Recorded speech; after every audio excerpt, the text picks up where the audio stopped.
নমস্কার বন্ধুরা, কেমন আছো? আশা করি সবাই ভালো আছো। আজকে দেখো কালাইয়ের ডাল রান্না হচ্ছে, নিরামিষ শনিবার। পাঁপড় ভেজেছি, আমের টক, বেগুন ভাজি করেছি, একটু সয়াবিন ভাজাও রেখে দিয়েছি, ভাত করেছি দেখো। আর এই পাঁচমিশালি নিরামিষ সবজিটা ওটাতে আটেনি, খাওয়া দাওয়ার পরে এটা আলগা হয়ে যাবে। এখানে কিছুটা নামিয়ে রেখেছি। তো কে কে কালার ডাল খেতে ভালোবাসো? আমাদের বাড়ি সবারই খুব প্রিয়, সবাই খুব ভালোবাসে।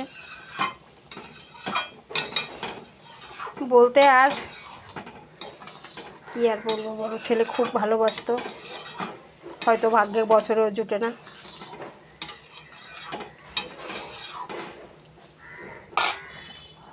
তবু ভালো থাকুক, সবাই ভালো থাকুক, সবাই ভালো থেকো বন্ধুরা।